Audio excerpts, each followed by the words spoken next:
ডাল যাদের খুব পছন্দ আজকের ভিডিও তাদের জন্য।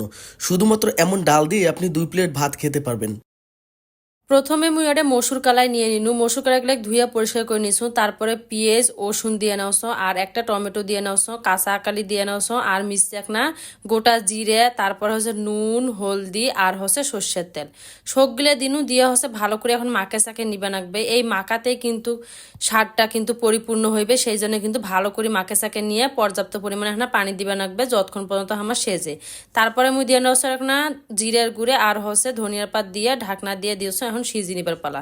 মিষ্টি না পরে কিন্তু ঢাকনাটা খুলে কিন্তু সিজে সিজে হয়ে গেছে। এখন খালি সেনিখান দিয়ে এঁকে করে ঘটলে নিলেই কিন্তু হয়ে যাবে। দেখো একেবারে সিজি কিন্তু একটা যাও হয়ে গেছে। তো এঁকে করে কিন্তু মুই নাড়াচাড়া করি আর একটা ভর্তার মতন করে নেওছো। তা এই প্রসেসটা কিন্তু চালে যাবার লাগবে। তারপরে মুই দিয়ে নেওছো একটা গরম পানি কিন্তু অবশ্যই দিবে লাগবে। আর একটা কিন্তু ঠান্ডা পানি দেওয়া যাবে না। ঠান্ডা পানি দিলে কিন্তু মানে স্বাদের হেরফের হবার পারে, সেই জন্য কিন্তু অবশ্যই চেষ্টা করবেন গরম পানিটা দেওয়ার জন্য।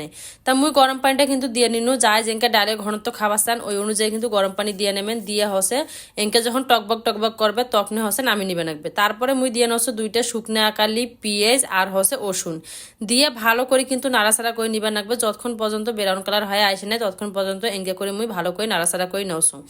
এই বাগারটাই কিন্তু সবচেয়ে বেশি গুরুত্বপূর্ণ। বাগার না দিলে কিন্তু ডাল কিন্তু মজা লাগবে না। যখন দেখবেন এনকে এখন স্বচ্ছ হয়ে আসে তখন মুই এখন দিয়ে নসো পাঁচফোড়নটা কিন্তু অবশ্যই দেওয়ার চেষ্টা করবেন। পাঁচফোড়ন দিলে কিন্তু ডালের অন্যরকম একটা গ্রান চলে আসে। তা দেখো যখন এঁকে কালার আসি গেছে তখন মুই ডালগুলো এখানে ঢালি দাওছো। ডালগুলো ঢালি দিয়ে কিন্তু সাথে ডালে তুমি ঢাকনা দিয়ে দাওছো যখন গোন টোন বাজটা গেলে বাইরে না বার হয়ে যায়। তা সেই জন্য কিন্তু ঢাকনা দিয়ে ফির মিষ্টি আনার পর ঢাকনাটা খুলে দেখো কি সুন্দর ডাল একটা টকবক করছে। এখন মুই ডালগুলো ভালো করে নাড়াচাড়া করে নেওছো। আর অবশ্যই তোমরা এই পর্যায়ে নুনটা দেখে নেবেন, নুন যদি কম হয় তাহলে এই পর্যায়ে নুন দেবেন। তারপরে হচ্ছে আমার ডাল কিন্তু এখন তৈরি হয়ে গেছে। এখন মুই তোমাকে দেখো এঁকে করে নাড়াচাড়া করে দেখাচ্ছ কতটা ইয়াম্মি হয়েছে, ঘন হয়েছে। মানে বাড়ির যদি কোনো কিছু না থাকে মাছ গোস কোনো টেনশন করার দরকার নাই, তোমরা ডাল দিয়ে নিমিষের মধ্যেই কিন্তু গরম ভাত খায়া নিবার পারবেন।